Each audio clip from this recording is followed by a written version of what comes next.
Bonjour, nous sommes en 2022, nous sommes dans le site de l'Institut Docteur Angélique, dans une série de vidéos qui servent à commenter la somme théologique de saint Thomas d'Aquin. Loin de moi de la rendre plus complexe qu'elle n'est, mais au contraire de tenter, en particulier par la pédagogie des exemples, de la rendre plus simple. J'en suis rendu à la deuxième partie de la question 12 dans la Prima Pars, où saint Thomas d'Aquin aborde la manière dont nous connaissons Dieu. J'ai divisé cette question uniquement pour des raisons pratiques à cause de la longueur de la vidéo, mais c'est vrai que dans cette deuxième partie, nous allons commencer à voir non plus comment nous voyons Dieu en lui-même, mais comment nous pouvons voir à partir de Dieu des choses que Dieu pourrait faire, des choses en dehors de Dieu, comme par exemple son projet de création.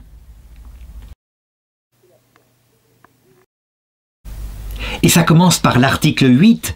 Est-ce que ceux qui voient Dieu par essence voient en lui toutes choses? Je vais passer directement, je dirais, à la réponse de saint Thomas, parce que le 7 contra qui vient de saint Denis l'Aréopagite, dans le traité des hiérarchies angéliques, est finalement peu intéressant. On pourrait l'interpréter autrement en disant que c'est avant leur entrée dans la vision béatifique que certains anges en illuminent d'autres. Non, je voudrais directement aborder la réponse de saint Thomas parce qu'elle me paraît significative. C'est vrai que dans la vision béatifique, nous voyons Dieu dans son essence. C'est clair, c'est ce que nous avons dit juste avant. Et donc, on peut le dire par une comparaison métaphorique que notre cœur est comme un vase qui est rempli de l'essence de Dieu, un peu comme, par exemple, notre vase serait rempli d'eau de mer, et par là nous comprenons l'essence de la mer. Mais évidemment, ce que Dieu est en lui-même, donc comparable métaphoriquement à l'océan tout entier, infini, eh bien, nous ne le voyons pas comme Dieu se voit lui-même. Donc nous n'enserrons pas Dieu complètement, nous n'épuisons pas son intelligence, son intelligibilité par notre intelligence. La conséquence, c'est que, comme tout ce que Dieu peut faire est contenu, non pas par mode de distinction multiple, où il y aurait ce qu'il va faire, ce qu'il pourrait faire mais ne fera pas, etc. Mais tout est contenu en Dieu de manière simple, je veux dire éminemment, et c'est identique, cette science-là, à son essence elle-même qui est simple. Eh bien la conséquence, c'est puisque nous ne voyons pas de Dieu en toute exception, comme lui se voit lui-même tout ce qu'il est, de la même façon, nous ne voyons pas tout ce qu'il fera, tout ce qu'il a fait, ou tout ce qu'il pourrait faire. Et je voudrais donner un exemple afin que nous comprenions. Déjà en cette terre, parce que nous avons vu par Jésus-Christ, qui nous a montré dans son humanité quel est l'amour du Père, eh bien nous savons que l'amour de Dieu n'a pas d'autre limite que son amour, et c'est équivalent à son être. Nous savons aussi, en conséquence, qu'il crée gratuitement des petits êtres pour leur donner la vision béatifique, et la mesure de sa création est son amour. Donc, nous pouvons en déduire que la création de Dieu ne s'arrêtera certainement pas avec l'humanité, qui pourtant, eh bien, aura eu, au cours de son existence, peut-être 100 milliards d'individus qui seront nés, soit qui auraient été sauvés bébés dans l'autre monde, soit comme nous qui aurons d'abord passé par la vie terrestre. Nous pouvons donc le déduire avec une certitude qui vient de notre contemplation de Dieu par l'humanité de Jésus. Mais nous sommes incapables, je dirais, de définir chacun des actes qu'il fera. Est-ce que ce sera des personnes qui vivront sur une autre planète, par exemple, ou est-ce que ce sera un autre monde tout à fait différent, et que cet univers visible, qui est usable tel que nous le voyons nous, de nos yeux, ne servira qu'à nous? On ne peut pas le dire. Eh bien, dans la vision béatifique, c'est un peu pareil, sauf que nous voyons évidemment immensément plus loin. Mais, de la même façon, nous ne pouvons pas savoir tous les effets, tous les tenants et aboutissants concernant ce que Dieu fera. Un exemple tout à fait qui illustre cela, ma fille, quand elle était petite, adorait les dauphins, et donc elle demandait, est-ce que Dieu donc fera un jour des dauphins spirituels que nous aiderons pour qu'ils accèdent à la vision béatifique? Et je lui avais dit, quand même, là peut-être tu vas un peu loin. Et je me rappelle qu'elle s'était mise à pleurer. Elle avait tout à fait raison. Je dirais qu'on ne peut pas mettre de limite comme cela, mais évidemment, il ne nous est pas possible non plus de savoir ce qu'il en est. Tout cela, ce seront les surprises, et je dirais toujours Dieu fera du nouveau, et ce sera éternellement des surprises. Et donc évidemment, ça a été contesté par quelques-uns, et en particulier en prenant un texte de Saint Grégoire qui dit « Que ne verront-ils pas ceux qui voient celui qui voit tout ?» Donc je dirais que cet argument manifeste simplement que, évidemment, dans la vision béatifique, nous verrons des choses absolument fantastiques et incroyables par rapport à ce que nous voyons maintenant, qui déjà, pourtant, est grand, comme je l'ai dit, avec cette conclusion, cet exemple sur l'amour de Dieu, qui est la mesure de la création qu'il fera plus tard. Mais c'est tout de même une science générale que je donne là, et non pas particulière. Alors la deuxième objection, elle dit: prenons la métaphore suivante. Lorsqu'on se regarde dans un miroir, on voit tout ce que reflète le miroir. Et donc, si on voit Dieu, on voit donc tout ce que Dieu implique. C'est de la même façon. Et je crois que justement, cette métaphore se retourne contre son auteur. Dans un miroir, on ne voit pas tout l'être de celui qui s'y reflète. Et puis, d'autre part, certaines choses très lointaines ne se voient pas. Tout dépend, évidemment, de la capacité à refléter du miroir. En ce qui concerne Dieu, nous le voyons vraiment dans son essence, mais notre intelligence, elle est limitée. Eh bien, c'est la même façon. Nous voyons bien Dieu, mais pas comme Dieu se voit, et donc nous voyons bien les effets de Dieu, mais pas comme Dieu les voit. Et l'objection 3 dit: si on prétend qu'on voit Dieu dans la vision béatifique, alors on voit ce qu'il y a de plus grand. Et donc, les œuvres de Dieu, qu'il fera ou ne fera pas, c'est moins grand que lui. En conséquence, on doit pouvoir les voir aussi. Cet argument se prend finalement du bon sens, qui peut plus, peut le moins. Il faut répondre à cela que, évidemment, en Dieu, tout ce qu'il pourrait faire, tout ce qu'il ne fera pas, tout ce qu'il fera, eh bien, c'est identique à son essence, et donc il y a la même proportion entre la vision de Dieu et les conséquences de ce qu'il fait. C'est, je dirais, une seule chose en Dieu, et notre intelligence ne fait que les distinguer maintenant, parce que nous sommes divisés, nous, dans notre connaissance. Donc, on doit le dire, seul Dieu lui-même, qui se connaît pleinement, qui se connaît dans la totalité de ce qu'il est, voit tout ce que, en conséquence, il fera, a fait ou ne fera pas. Enfin, l'objection 4 est très forte. Nous avons montré qu'il y a un désir naturel de voir Dieu. Mais il y a aussi un désir naturel de voir en Dieu tout, sans exception. Donc, les possibles et ce qui est réalité. Donc, si jamais nous ne voyons pas tout, cela veut dire que nous n'atteindrons pas à la béatitude complète, celle que désire notre intelligence naturellement, et donc que ce désir en nous est vain. Ceci démontre, dit l'objection, que forcément, en voyant Dieu, nous verrons tout. Là, je donnerai une réponse légèrement différente de celle de saint Thomas d'Aquin, en disant « Oui, ce désir est réel, on ne peut pas le nier, mais c'est un désir en puissance. En acte, voir tout sur tout, y compris chacun des êtres qui existent ou existera, chacune de leurs pensées, ce qu'ils auraient pu faire ou pas. Eh bien, nous désirons le connaître en général, mais dans la réalité, nous désirons le connaître étape par étape, un par un. Les singuliers nous intéressent dans le moment présent. Et donc cela, on peut le dire, quand nous aurons le désir de connaître quelque chose concernant quelqu'un, nous sera donné, évidemment.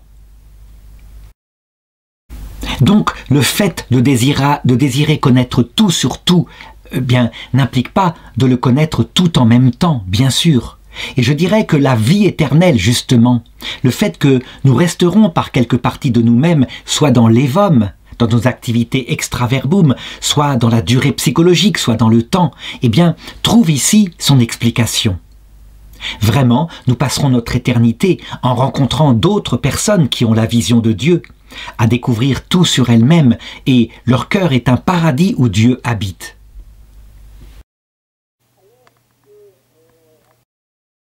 Et vient ensuite l'article 9 qui porte encore sur cette connaissance des choses qui ne sont pas Dieu, mais qui sont des effets de Dieu. Elle s'intitule comme ça « Les choses qui sont vues en Dieu par ceux qui sont dans la vision béatifique sont-elles vues par l'entremise de représentations ou d'images ?» Donc si je résume la question, nous verrons en voyant Dieu certaines choses que Dieu fait, qu'il porte en lui. Est-ce que nous le voyons par une création ? Donc il nous montre concrètement une sorte de film, par exemple d'un événement qui se passera ou qui s'est passé. Ou est-ce que nous le verrons autrement, par exemple par l'essence de Dieu ? Eh bien la réponse, c'est que nous le verrons évidemment par le médium de notre connaissance qui est l'essence de Dieu. Et d'ailleurs, je l'ai dit, tous ces possibles et ces réalités qu'il crée sont contenus par mode d'éminence dans l'essence de Dieu, en ne faisant qu'un avec elle, donc sans diversité. C'est donc de cette manière-là que nous les connaîtrons. Alors voilà maintenant comment il faut argumenter. Il y a deux façons de connaître une personne, par exemple la Vierge Marie. La première façon, c'est de la connaître en elle-même, en la voyant, en la rencontrant et en voyant à travers son corps glorieux son âme. Et puis la deuxième façon, c'est celle dont nous parlons ici. Il s'agit de la connaître dans la connaissance de Dieu. Parce que la vision béatifique en elle-même, son objet, c'est Dieu. Et donc, il ne faut pas confondre les deux manières de voir. Dans la vision béatifique, tout ce que nous le connaissons par, je dirais, l'essence de Dieu, en tant que c'est présent dans l'essence de Dieu. C'est une connaissance inexprimable, qui est simple, qui est d'ailleurs identique à l'essence de Dieu. Et cette connaissance qui prend toute l'âme est en même temps celle d'un être si humble, je dirais un peu comme une brise légère, que du tout elle n'empêche pas une activité extra-verbum, ce qui veut dire que par ailleurs, par un autre mode de connaissance, quand nous serons dans la vision béatifique, nous rencontrerons la Vierge Marie, mais aussi les saints et les anges, et en les voyant, et en voyant de nos yeux leur corps glorieux, et donc en même temps par notre intelligence leur âme, et donc, je dirais, par la vision béatifique, la présence de Dieu dans le paradis de leur cœur, eh bien nous aurons une deuxième sorte de connaissance, une connaissance qu'on peut appeler extra-verbum, ça veut dire en dehors du verbe, par d'autres, je dirais, par un autre mode de la connaissance humaine qui reste tout à fait présent dans la vie éternelle. Et viennent les objections. L'objection 1 en particulier, elle est très forte. Elle consiste à dire que voir une réalité en ayant accès à elle-même dans son existence réelle, c'est tout à fait différent de la voir unifiée à l'essence de Dieu. Et donc que Dieu, parce qu'il veut que nous ayons une connaissance concrète, doit nous donner des similitudes des personnes que nous connaissons en dehors de lui. Je répondrai à cela que, en réalité, il n'y a pas d'opposition entre ces deux modes de connaissance lorsque nous serons dans la gloire. Elles se compléteront l'une l'autre. Reste à savoir laquelle des deux est la plus parfaite. Est-ce que voir la Vierge Marie dans sa réalité, avec sa vision béatifique et son âme immensément humble, est supérieure à la voir en Dieu, comme l'œuvre suprême de Dieu, l'archétype qu'il a pensé et qui est quelque part véritablement dans son essence simple? Eh bien, je dirais que les deux connaissances se complètent et même si la connaissance de la Vierge Marie, vue pour elle-même, n'apporte pas la béatitude, puisque voir Dieu est source de toute la béatitude, il n'empêche que le fait que ces deux connaissances existent correspond à ce qu'est notre être qui est divers, qui a donc une capacité de connaître en voyant Dieu, mais une capacité de connaître en voyant la réalité elle-même. Sans compter nos sens qui, eux, voient les choses sensibles, et notre corps qui peut ainsi vivre dans le monde des ressuscités. La deuxième objection se prend de l'expérience que fit saint Paul. D'après saint Thomas d'Aquin et d'autres docteurs de l'Église, lorsque saint Paul se convertit sur le chemin de Damas, il vit l'essence de Dieu, donc il eut un moment de vision béatifique. Or, lorsqu'il revient sur terre, il dit « Et j'ai entendu des paroles qu'il m'est impossible de répéter ». Donc il se souvenait de certaines choses alors qu'il n'était plus dans la vision béatifique, ce qui veut dire que lui avait été communiqué des connaissances qui ne sont pas la vision béatifique, mais qui, je dirais, sont des similitudes des choses profondes et qu'il pouvait garder en mémoire. Alors je répondrai à cela par une réponse légèrement différente de celle de saint Thomas d'Aquin. Il pense qu'il y a eu deux hommes qui ont eu un moment de vision béatifique, à savoir Moïse, créateur de l'Ancien Testament, et saint Paul, qui est l'organisateur du Nouveau Testament. Mais en réalité, quand on regarde mieux les textes, on voit que Moïse n'a pas eu le droit de voir Dieu face à face, bien que des textes disent l'inverse. Mais Dieu lui avait bien dit « Nul ne peut me voir sans mourir ». Quant à saint Paul, eh bien, il a vu probablement la gloire de l'humanité du Christ. Et c'est ça qui l'a bouleversé. Donc il a vu supérieurement à ce que nous voyons, si nous le voyons dans sa chair, mais il a vu une apparition semblable par exemple à celle de Bernadette, lorsqu'elle vit la Vierge à Lourdes, ou semblable par exemple aux disciples, lorsqu'ils virent Jésus transfiguré. Pour quelle raison puis-je dire cela? Eh bien parce que saint Paul n'était pas du tout mort à lui-même lorsqu'il eut la vision de Jésus. Or, s'il est vrai qu'on ne peut pas supporter la vision béatifique sans d'abord être tout humble, parce que Dieu, infiniment humble, est insupportable sans que notre cœur soit purifié. Alors dans ce cas, il faut dire qu'il a eu sans doute quelque chose qui est le plus proche de la vision béatifique, mais qui ne l'est tout de même pas, la vision du corps glorieux du Christ, et donc par là, de son âme, de ses pensées, etc. Et ça reste donc des similitudes créées qu'il a pu, en revenant sur terre, évidemment, garder avec lui. Quant à saint Thomas d'Aquin, qui lui est convaincu que saint Paul a vu l'essence de Dieu, eh bien il dit, c'est très simple, il a vu l'essence de Dieu, et rien n'empêche Dieu par la suite d'avoir infusé dans son âme, comme il le fait pour les anges, eh bien des connaissances qui lui sont restées par la suite. Et donc, une fois le moment de vision béatifique terminé, dit saint Thomas d'Aquin, eh bien saint Paul gardait ce que Dieu lui avait infusé, donc une compréhension profonde de l'Évangile.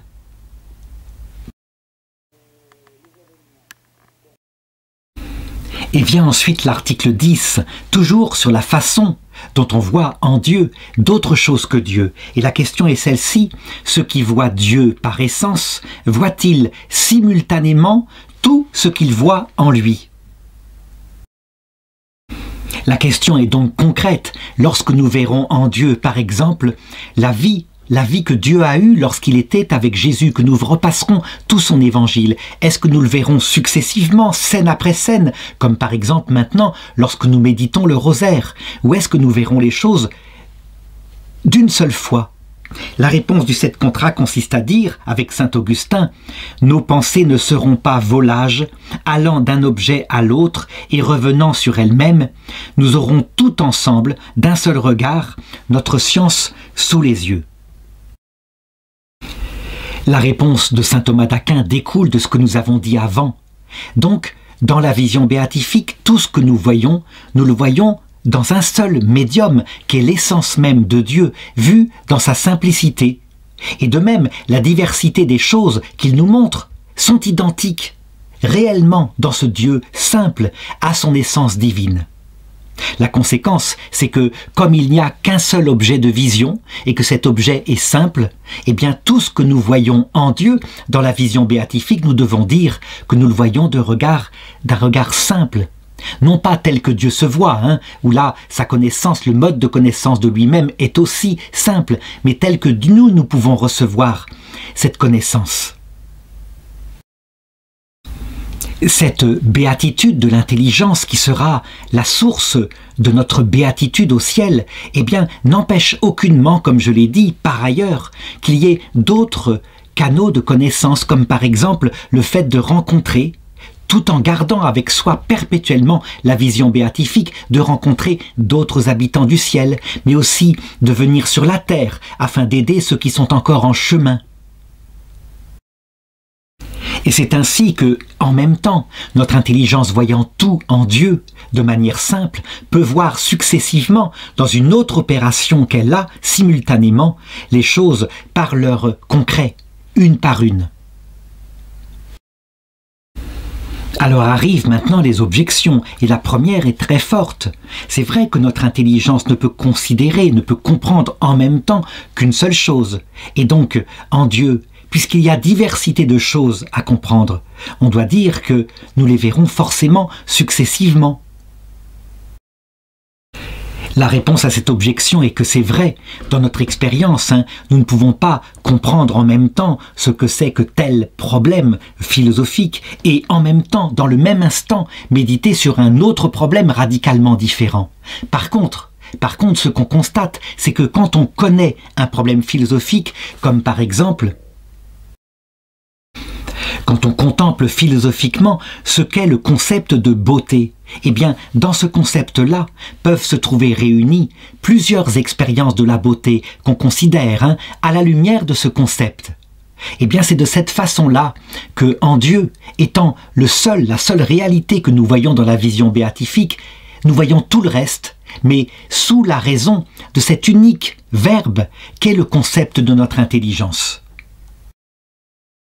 Ainsi, voyant en acte l'immense humilité de Dieu et l'infinie puissance de Dieu, nous verrons en conséquence ce que je prenais comme exemple dans l'article précédent, à savoir, de manière générale, les œuvres immenses qu'il peut faire ou qu'il fera. Mais en Dieu, cette contemplation ne sera pas successive, où nous verrons par exemple comment il a créé le monde, comment les anges l'ont aidé, comment est apparu à un moment donné tel homme, comment il a créé son âme. Non, tout sera vu simplement, paisiblement, dans un regard contemplatif, dont le seul objet sera l'essence même de Dieu, équivalent réellement dans la vision que nous aurons à tout ce que je viens de décrire. L'objection 2 consiste à dire, eh bien, notre nature spirituelle, on le voit bien, elle est mue dans le temps, successivement, et au point que d'ailleurs pour les anges on parle de l'évome, ça veut dire le temps intellectuel des anges quand ils pensent à une chose, puis à une autre, contenu peut-être comme l'effet dans la cause, mais de toute façon, ils voient les choses successivement. Et donc ça doit être, puisque la vie surnaturelle suit notre nature, ça doit être la même chose dans la vision béatifique. La réponse est qu'encore une fois, nous confondons ce qui est notre mode naturel de connaissance et aussi celui des anges, qui effectivement passe d'un objet à l'autre selon un temps, de l'antécédent au conséquent, qui est l'évome. Mais dans la vision béatifique, un seul objet, éternellement, est vu. C'est l'essence de Dieu, et tout est vu dans l'essence de Dieu, de manière simple, comme Dieu est simple. Donc il ne faut pas confondre la vision béatifique, qui est l'objet surnaturel de toute notre vie maintenant, et puis le fait que, en dehors de la vision béatifique, en même temps que la vision béatifique, notre intelligence, sans être du tout happée par ce Dieu si petit, si humble de cœur, nous pourrons avoir des activités successives avec le mode naturel du fonctionnement de notre intelligence. Et il n'y aura pas d'opposition à ce que ces deux façons d'intelliger puissent coexister en même temps dans l'éternité. Pour le comprendre, on peut prendre l'analogie métaphorique suivante. Le soleil, l'unique soleil, éclaire la totalité du monde. Et ce soleil, qui globalement est présent à tout ce que nous voyons, n'empêche pas de voir successivement une chose puis une autre. Et pourtant, le soleil est toujours au-dessus de nous.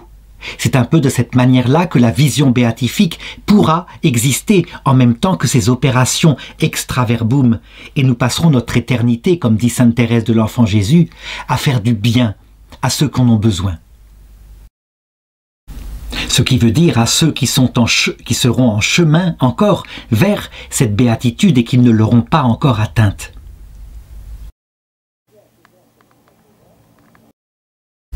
Dans l'article 11, saint Thomas se demande, un homme en cette vie peut-il voir Dieu par son essence? Et là, je crois que pour l'une des premières fois, je voudrais réformer complètement les réponses que donne saint Thomas d'Aquin. Saint Thomas d'Aquin dit « Non, on ne peut pas voir Dieu dans sa chair. Pour le moment, c'est impossible, il faut mourir corporellement parce que l'état que nous avons dans notre chair actuelle eh bien, est incompatible avec l'absolu de la vision de Dieu. Et donc, notre fonctionnement de l'intelligence qui se sert d'image serait happé par la vision de Dieu. »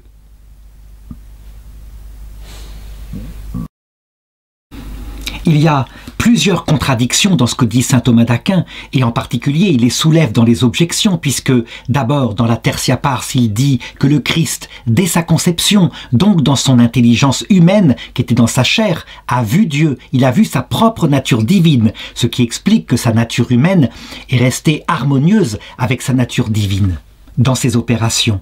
Mais saint Thomas d'Aquin ajoute que saint Paul et aussi Jacob et aussi Moïse ont eu la vision de Dieu dans leur chair et ne sont pas morts. Donc, je crois que la réponse doit être tout à fait différente. On pourrait voir Dieu dans notre chair, dans notre vie biologique telle qu'on est actuellement. Dieu est simple, il est comme un zéphyr, comme un souffle léger et non pas comme un tremblement de terre. D'ailleurs, pour s'en convaincre, il faut réfléchir à ce qui s'est passé en Adam et Ève. Ils ne devaient pas mourir, mais être emportés dans l'autre monde et entrer dans la vision béatifique. Donc, le texte de Dieu, quand il parle à Moïse et quand il lui dit « Nul ne peut me voir et vivre », ne sous-entend pas qu'un homme ne pourrait pas voir Dieu en restant dans sa chair. Mais il sous-entend que nul ne peut voir Dieu sans être mort à soi-même. Donc, c'est une mort spirituelle qui est visée ici, ça veut dire une totale humilité. Et je dirais même plus, puisque le mot humilité qui nous parle est galvaudé à ce niveau-là, ce qu'on appelle en grec une kénose, ça veut dire une mort à soi-même où on renonce à tout ce qui fait notre légitime fierté pour n'avoir plus que Dieu. Et donc, on n'est plus du tout tourné vers soi, même sur la fierté d'avoir commis quelque chose de bien sur la terre, mais uniquement d'en faire la volonté de Dieu. Alors, pour Adam et Ève, on le voit, c'est cohérent. La seule chose qui leur avait été de demander, c'était une mort spirituelle par l'obéissance. Et c'était déjà une mort spirituelle, puisque, étant des êtres intelligents et libres, il fallait donc qu'ils renoncent, pour obéir à un commandement particulier, à leur capacité à gérer eux-mêmes leur vie. Il faut reconnaître que pour les anges, c'est ce qui leur fut demandé aussi. Il leur fut demandé de renoncer à ce qu'était leur intelligence habituelle, parce qu'ils pourraient voir Dieu, et donc d'accepter qu'ils seraient les anges gardiens d'hommes et de femmes, qu'ils conduiraient à cette même finalité, qui seraient peut-être chez des hommes et chez des femmes supérieurs à la leur, puisque Dieu se donnait en premier à celui qui se comporte le plus petitement, le plus humblement. Il y avait donc dans l'intelligence rationnelle des anges une sorte de mort à soi-même. Eux-mêmes auraient pensé naturellement qu'on ne peut voir Dieu qu'en fonction de sa capacité naturelle intellectuelle, et donc que le plus grand des anges voit davantage Dieu que le plus petit des anges. Pour quelle raison maintenant est-il impossible de voir Dieu sans mourir spirituellement, donc à toute forme de fierté, même légitime, et donc a fortiori à toute forme d'orgueil? Eh bien, justement parce que Dieu, et ça c'est révélé par Jésus-Christ, dans sa vie trinitaire, est un être infiniment humble, où chaque personne de la Trinité, qui n'est que par une autre, mais l'autre au-dessus d'elle-même.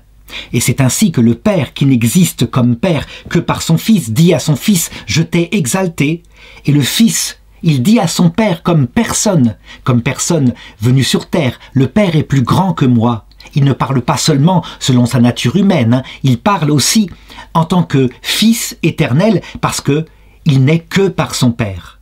Et pourtant ceci n'est pas contradictoire avec le fait que le Père et le Fils sont exactement égaux.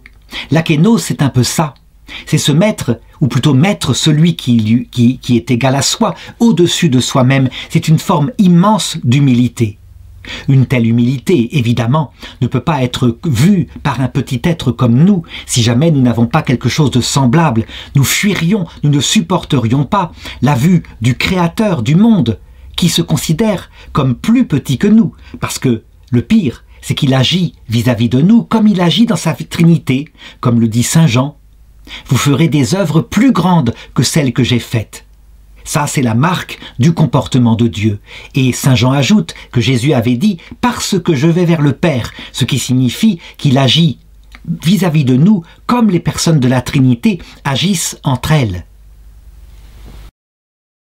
Alors, si on s'appuie sur cette conclusion, il faut reprendre donc les objections qui disent « Alors donc Jacob qui déclare dans l'objection 1 « J'ai vu Dieu face à face ». Pour dire que Jacob, qui n'était pas encore mort à lui-même, il ne connaissait pas encore l'Évangile, et Jésus qui indiquera plus tard pourquoi il faut cette mort à soi-même. Jacob, il vit Dieu à travers la similitude créée que fut l'apparition d'un ange. D'ailleurs, il est dit qu'il se battit ce jour-là avec un ange, et il ne mourut pas.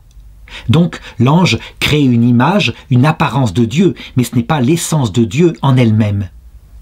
Idem pour ce qui concerne Moïse. Il est dit dans l'Écriture que Moïse s'entretenait avec Dieu face à face et que quand il sortait de l'entretien avec Dieu, son visage brillait comme d'une lumière qui effrayait d'ailleurs les gens.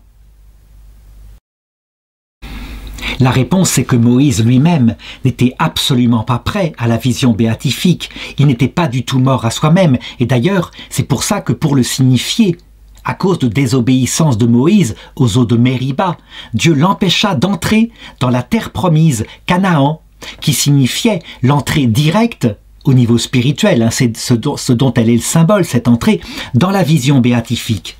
Il a donc dû purifier son cœur par la suite, dans l'Hadès, ça veut dire entre ce monde et l'autre, dans divers degrés du purgatoire.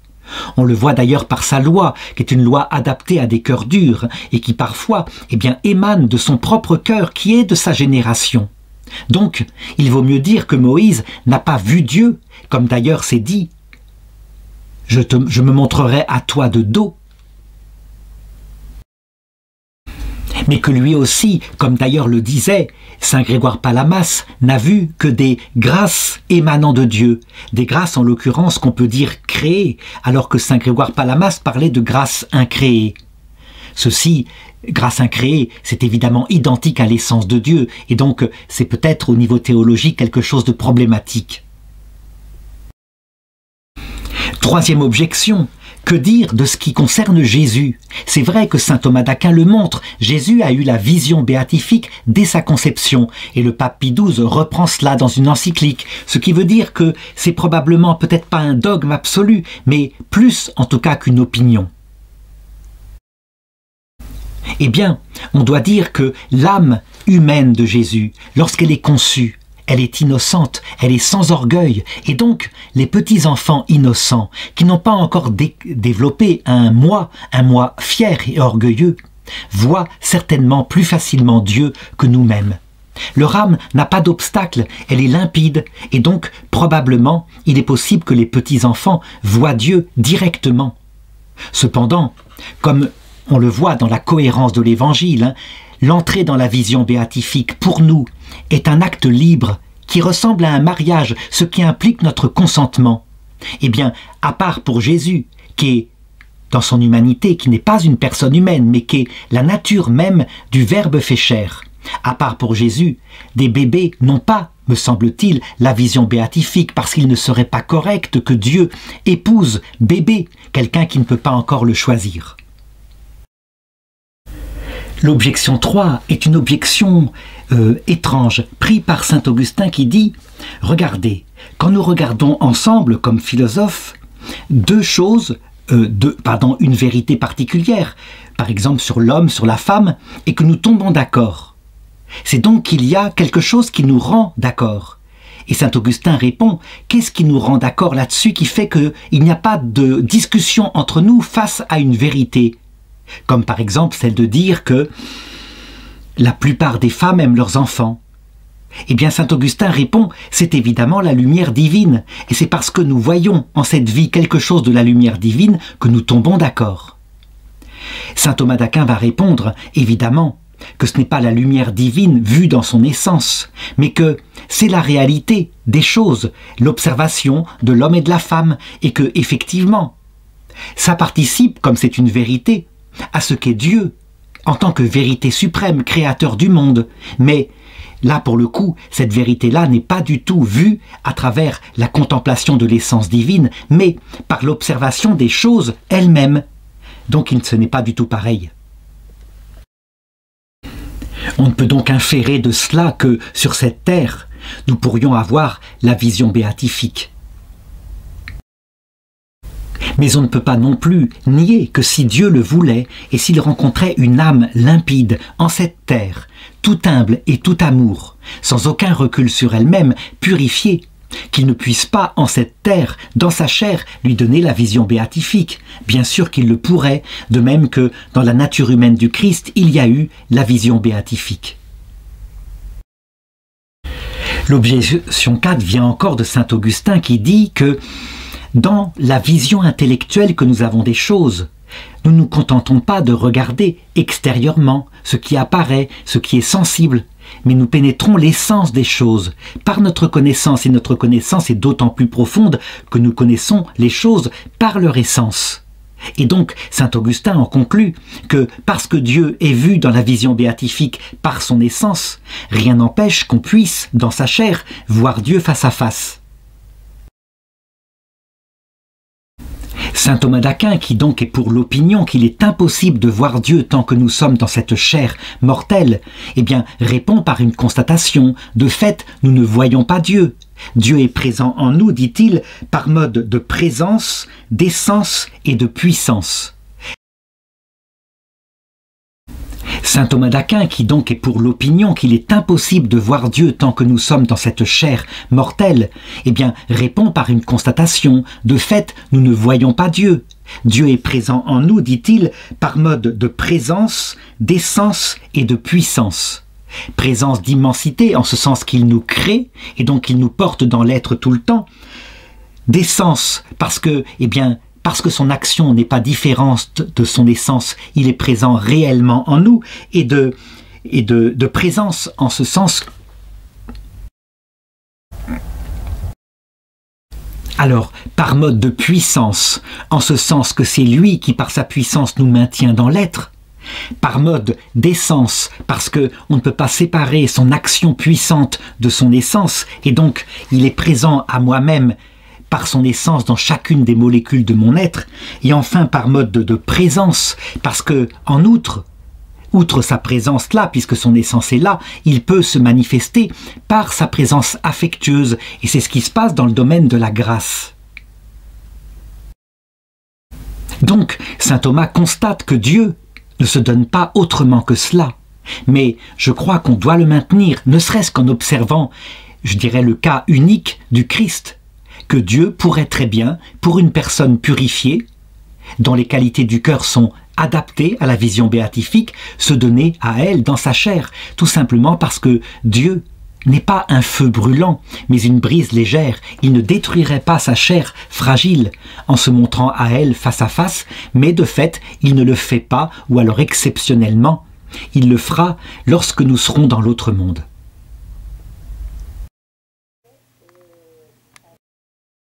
L'article 12 demande maintenant, est-ce qu'il est possible de connaître Dieu dans son essence, donc d'avoir la vision béatifique, par la raison naturelle, donc telle que nous sommes sur terre, et sans l'aide, évidemment, de la lumière de gloire ou de la présence de Dieu. Alors, voilà comment il faut répondre, en regardant les forces naturelles de l'intelligence humaine, telles que nous sommes, sans l'aide de la grâce et de la lumière de gloire. Nous sommes obligés de constater que nous connaissons naturellement en nous appuyant sur nos sens.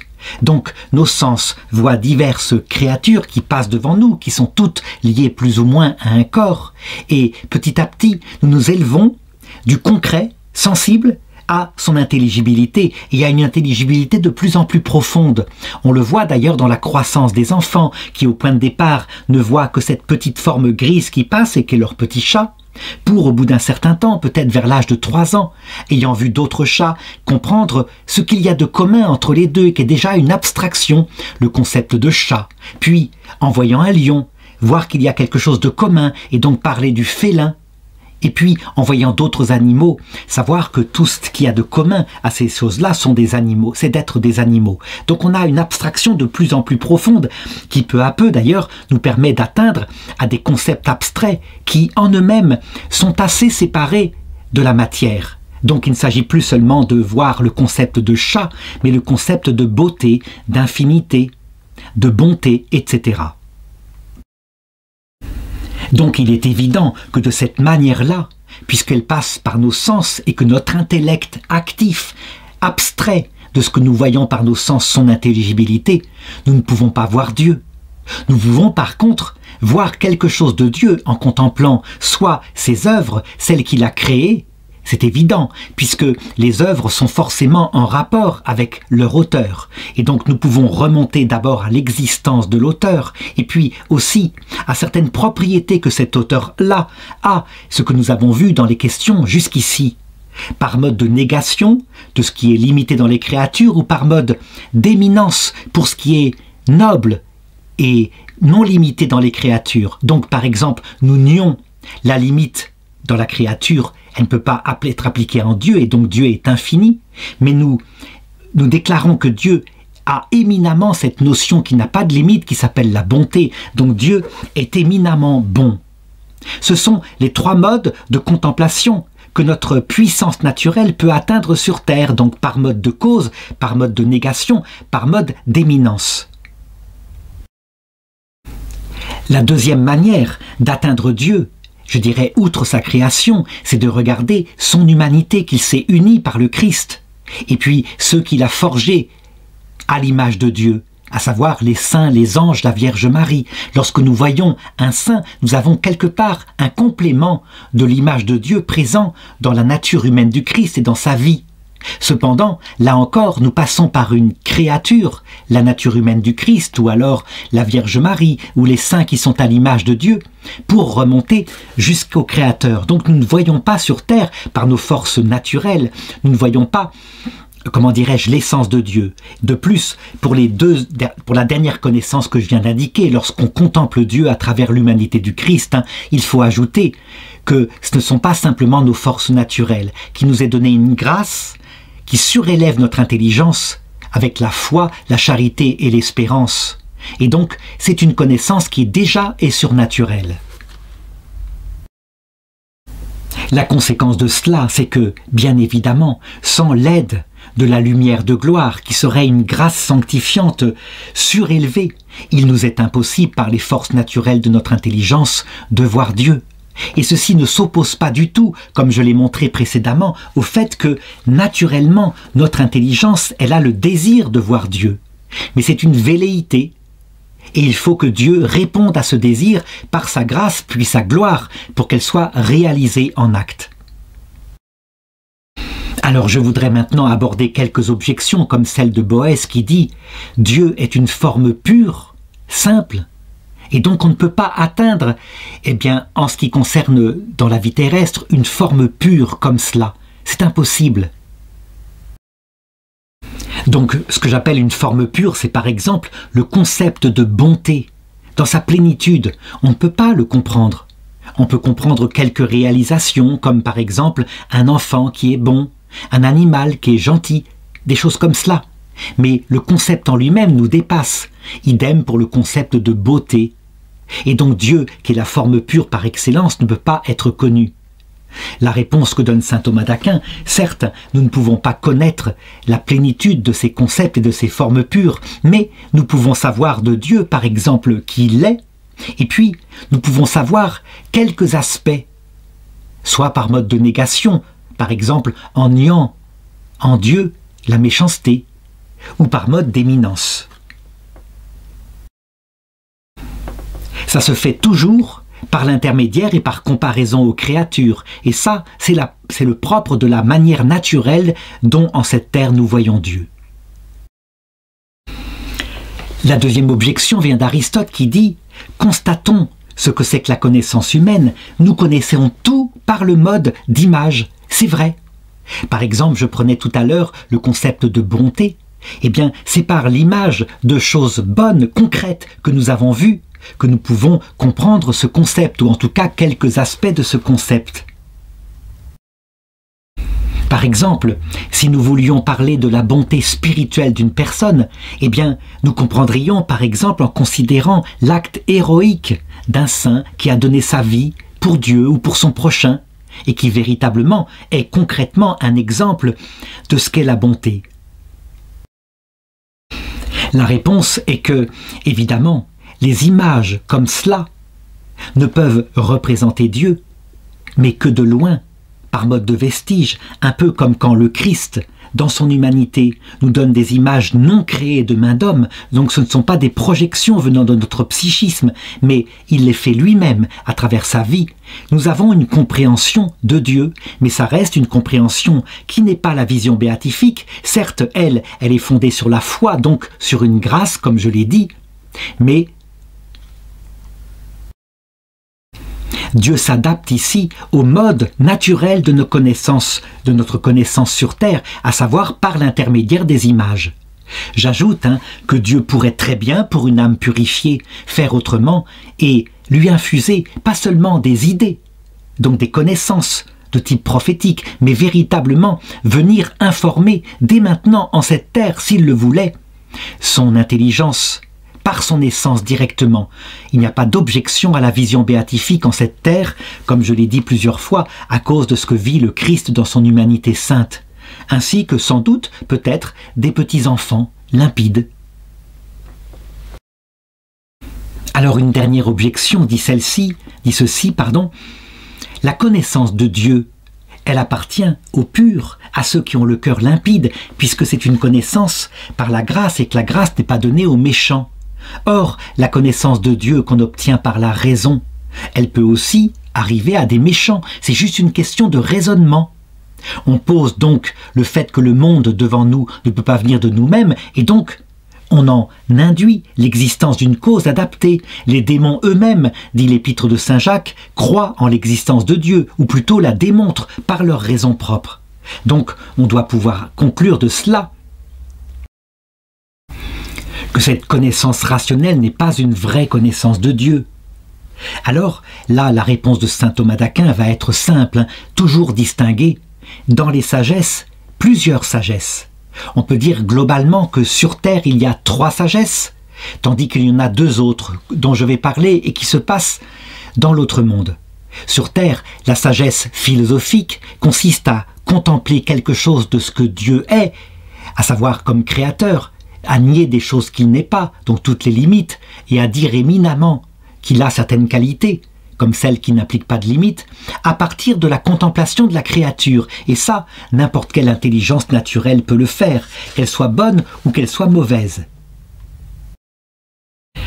Deuxièmement, il y a une sagesse qui est intermédiaire entre celle-ci et la sagesse qu'on appelle la sagesse mystique. Elle vient du travail de la théologie. Il pourrait arriver qu'un homme qui a reçu la foi mais qui ne vit pas dans la bonté d'une vie ordonnée à Dieu puisse, par raisonnement, en réfléchissant à ce que Jésus a révélé, arriver à des contemplations vraies, réelles, du mystère de Dieu, en s'appuyant sur son raisonnement et sur ce qu'a fait le Christ. Cette connaissance pourrait être très vraie, il pourrait être un excellent théologien, mais évidemment, elle ne serait pas portée par quelque chose qui lui donne sens, qui lui éviterait des erreurs et qui serait l'Esprit Saint dans son cœur. La troisième façon d'entrer dans la sagesse, donc dans la connaissance de Dieu en cette terre, c'est quand on vit de la grâce, qu'on aime Dieu, qu'on se comporte humblement, qu'on fait les commandements, et quand ça arrive à quelqu'un qui évidemment a entendu parler du Christ et vit de la foi au Christ. Alors dans ce cas-là, l'Esprit Saint vient dans le cœur et donne une sagesse qui est affectueuse, qui vient de sa présence et qui vient informer l'intelligence, qui peut être extrêmement profonde. On la voit parfois chez des saints qui n'ont fait aucune étude et qui sont les plus grands théologiens. Je pense en particulier à sainte Thérèse de l'Enfant Jésus, qui n'était pas théologienne et qui est docteur de l'Église. Le 4e degré de sagesse vient à l'heure de la rencontre avec le Christ glorieux. Lorsqu'on le voit dans son humanité sainte. Et là, on peut le dire, tout homme, le méchant comme le bon, en voyant l'humanité de Jésus, est obligé de constater ce qu'est son évangile. Et c'est ainsi que tout homme, le bon comme le méchant, se voit prêcher l'évangile. Il comprend qui est le Christ, donc qui est Dieu, mais à travers une image créée. Ce qu'est l'évangile et quelles sont les conditions pour qu'il obtienne la vision béatifique. Ainsi le méchant peut-il refuser en toute lucidité, en toute maîtrise de lui-même cet évangile et choisir par un blasphème contre l'Esprit Saint définitif et total de suivre le démon dans sa révolte. Au contraire, l'homme qui est bon, qui se comporte bien, évidemment, va rentrer dans un amour soumis, ainsi qu'un repentir face au Christ, et donc il obtiendra le 5e niveau de cette sagesse, qui est la vision béatifique, et là, qui est un don direct et exclusif de Dieu par sa grâce. Il élève à ce moment-là notre intelligence par sa lumière de gloire et on ne contemple plus Dieu à travers une créature comme c'était le cas jusqu'ici, y compris lorsqu'on voit l'humanité du Christ. On contemple Dieu dans son essence et donc la divinité du Christ est vue face à face.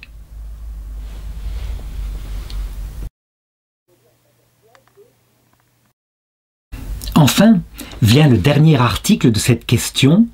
Par la grâce, peut-on obtenir une connaissance de Dieu plus élevée que celle qui appartient à la raison naturelle? Donc, chacun le comprend, la raison est évidemment oui. Comment pourrait-il en être autrement? Comment est-ce que Dieu pourrait nous donner moins que ce que notre pauvre intelligence peut atteindre? Et donc l'apôtre dit dans l'Épître aux Corinthiens, chapitre 2, verset 10, « Dieu nous a révélé par son Saint-Esprit des choses que nul parmi les princes de ce siècle n'a connu. » Alors maintenant, il faut répondre et il faut argumenter.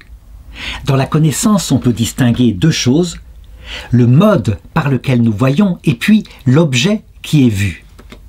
Dans la connaissance par la raison naturelle, le mode par lequel nous voyons, ce sont les créatures. Nous contemplons les créatures et par elles, nous remontons au Créateur. Donc ça vient par le mode de notre raison qui raisonne, qui pousse un raisonnement un peu de cette façon-là. J'en ai pris souvent l'exemple. Si je trouve quelque part, par exemple sur une planète lointaine, un livre comme cela, qui parle de choses qui sont magnifiques, je peux savoir, en connaissant ce livre, qu'il y a un auteur, que cet auteur s'intéresse passionnément pour les plantes médicinales, qu'il est donc probablement médecin ou alors herboriste. Et donc, puisque je ne connais l'auteur de ce livre que par son œuvre, je peux remonter à une de ses passions qui sont intéressantes et qu'a produit une œuvre d'art particulièrement douée. Mais, en m'appuyant sur cette connaissance, donc cette œuvre, et sur ce raisonnement qui vient de mon intelligence, je ne pourrais pas tellement aller plus loin. Est-ce que je peux savoir que cet auteur est un homme ou une femme? Que peut-être, eh bien, il pourrait devenir ma femme si je la rencontrais? Qu'elle a des souffrances, des secrets dans son cœur, concernant son passé, etc. Bien sûr que non, j'en serais absolument incapable. Eh bien, c'est la même chose en ce qui concerne les forces naturelles lorsqu'elles connaissent Dieu à travers sa création. Elles peuvent savoir qu'il est tout-puissant, qu'il est intelligent. Mais, d'un autre côté, des tas de mystères échappent à ma contemplation. Par le fait, par exemple, quand je contemple la création, je constate que tout est corruptible et que la mort frappe tous les êtres merveilleux qu'il a faits, que dans la nature, on est mangé ou on mange. Il y a donc un mystère. Est-ce que je ne pourrais pas imaginer que ce Dieu est cruel ou que c'est un ingénieur, ainsi que le disait Spinoza? Il pensait à un ingénieur qui ne s'occupait plus ensuite, après avoir créé un monde magnifique, des petites créatures qui étaient choses secondaires pour lui et donc il les laissait mourir par elles-mêmes sans même les arroser. C'est la grande différence avec la connaissance par la grâce. À savoir que l'auteur de ce livre que j'ai pris tout à l'heure, c'est comme si, analogiquement, comme si je la rencontrais. Et tout d'un coup, elle me raconte sa vie. Et elle m'explique pourquoi elle a écrit ce livre. Et puis, je tombe amoureux d'elle et elle tombe amoureuse réciproquement. Et on entre dans une relation où on se connaît à travers véritablement une vie commune. Eh bien, cette deuxième connaissance qui n'est plus simplement appuyée sur son œuvre n'étant plus que une des choses qu'elle a fait dans sa vie, mais sur la connaissance de son cœur, elle peut être comparée à la révélation de la grâce. Dieu, à ce moment-là, non seulement peut révéler des choses en ce qui concerne son être et auxquelles je n'aurais pas accès par la raison propre, comme par exemple sa vie intime, mais en conséquence aussi sur ses intentions, l'explication de la souffrance, pourquoi est-ce qu'elle est sur terre, Alors évidemment, il y a divers degrés de profondeur de la révélation que Dieu ferait, de même que, pour reprendre l'analogie de la femme auteure de ce livre, eh bien, plus je m'approche d'elle et que je connais son cœur, plus je connais en conséquence les raisons de toute sa vie. De la même façon, quand il y a des révélations venant de Dieu, qui viennent comme cela et qui au début de l'Ancien Testament ne portent pas tellement sur plus que ce que je pourrais connaître par mon intelligence propre, comme par exemple quand Dieu dit « Je suis celui qui est ». Eh bien par l'intelligence, des philosophes comme Aristote ont compris que Dieu forcément est et qu'il n'a pas commencé d'exister. Par contre, on le voit, la révélation est beaucoup plus profonde parce que cette fois, elle porte sur le cœur de Dieu, quand Dieu lui-même se fait homme et meurt sur la croix. Il n'empêche que cette prophétie que nous donne Jésus, par l'intermédiaire de sa vie entière, qui est un modèle de ce qu'est le Père, de ce qu'est celui qui est à l'origine de tout dans la Trinité, eh bien, elle pourra être dépassée, non pas en ce qui concerne le contenu, puisque tout a été dit par l'incarnation du Fils, mais en ce qui concerne le mode de connaissance. Et lorsque nous verrons Jésus dans sa gloire, évidemment, cette fois, nous verrons intuitivement, à travers la vision de son corps glorieux, son âme. Et donc nous verrons tout ce qu'il a révélé lorsqu'il était crucifié et que son cœur a été ouvert à la croix. Et au-delà de ça, évidemment, lorsque enfin nous verrons directement son essence divine face à face, alors je dirais que tout le reste, y compris la croix, et puis y compris l'humanité glorieuse du Christ, tout le reste sera vu et sera comme obscurité par rapport à la lumière qui consistera dans la vision de son essence divine. Donc de tout cela, on doit conclure que bien sûr, par la grâce, nous avons une connaissance bien plus élevée que par la raison naturelle. Et non seulement en ce qui concerne l'objet, à savoir Dieu, l'objet de notre vision, que le mode de vision qui se passe par l'aide de Dieu, et non pas simplement par ce médium fragile qu'est les propres forces de notre lumière intellectuelle naturelle. Alors, il y a des objections, et l'objection 1 en particulier, en tout cas en ce qui concerne la connaissance de Dieu sur la terre, consiste à dire, avec saint Denis l'Aréopagite, celui-là même qui est uni à Dieu le plus intimement en cette vie, ne lui est uni que comme à un être absolument inconnu. C'est quelque chose d'étrange, d'ailleurs, qui pourrait être contredit par une parole de sainte Thérèse de l'Enfant Jésus, docteur de l'Église, qui disait « Je crois que je le connais tellement que quand il m'apparaîtra, je ne serai pas surprise. » Eh bien, je crois que la confrontation entre ces deux chrétiens permet de comprendre. Saint Denis l'Aréopagite, le pseudo-aréopagite, a raison, en ce sens que le plus petit dans le royaume des cieux, qui est dans la vision béatifique, a une vision immensément plus grande que celle du plus grand théologien qui peut exister sur la terre. Et je dirais même que du plus grand mystique qui peut exister sur la terre, parce que sur la terre, pour le moment, par décision de Dieu, nous ne voyons pas Dieu face à face dans son essence, alors que le plus petit dans la vie éternelle voit Dieu directement dans son essence.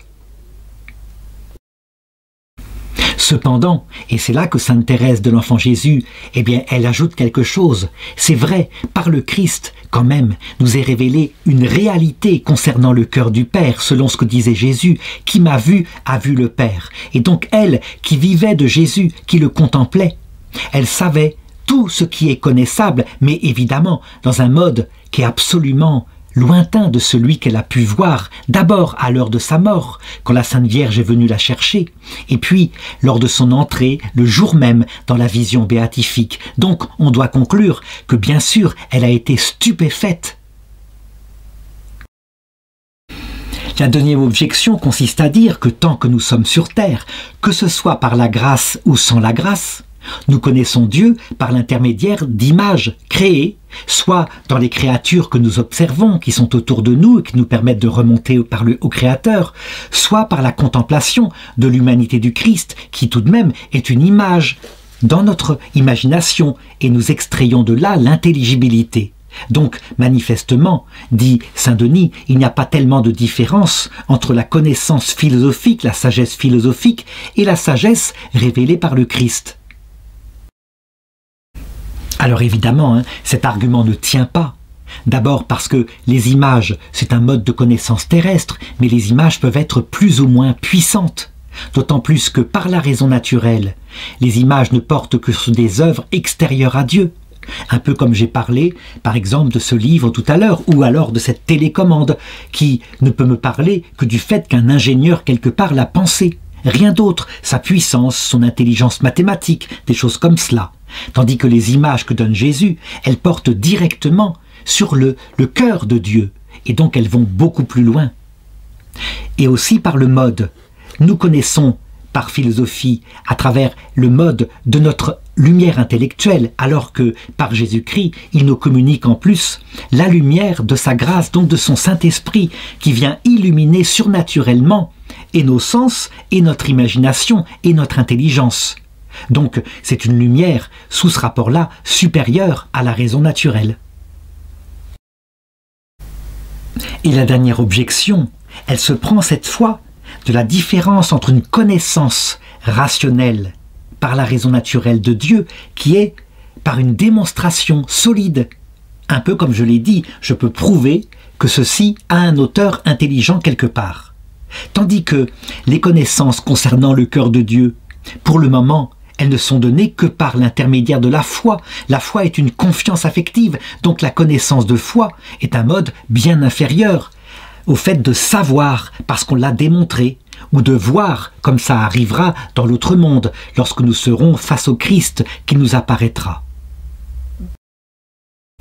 Alors il faut répondre à ça que c'est vrai, la foi est un mode de connaissance inférieur à la science. On ne peut pas le nier. D'ailleurs pour le philosophe, la foi c'est de l'ordre de l'opinion. Cependant, ici, celui en qui on croit, c'est quelqu'un qui ne peut pas nous tromper. Et donc il s'avère, à cause de l'autorité de Dieu, qui nous révèle son cœur, que la certitude et d'autre part, je dirais, la lumière de ce qui est donné par la foi est plus forte que ce qui est donné par un mode supérieur qu'est la science, mais une science par les forces naturelles de notre intelligence. Pour le comprendre, je voudrais donner une anecdote qui illustre ça. Je me rappelle un jour d'avoir eu un élève qui, évidemment, prétendait connaître la nature des femmes par la chimie. Et c'est vrai, il savait qu'une femme, c'est composé de 60% d'eau. Il ne disait pas une erreur. Et donc il prétendait que cette science-là était supérieure à toutes celles qu'on pouvait avoir, y compris par une connaissance amoureuse.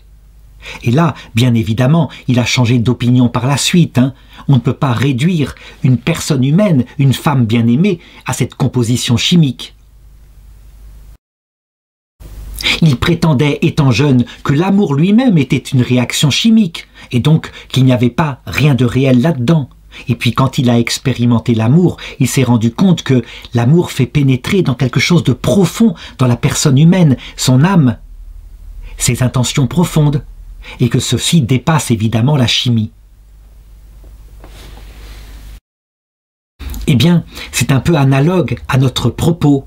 Ça veut dire que le scientifique, complètement pris par sa rationalité, aura tendance à mépriser les sentiments, mais quand il entre dans les sentiments et dans un amour réciproque, il comprend qu'effectivement sa science était inférieure, totalement inférieure à la connaissance que donne l'amour.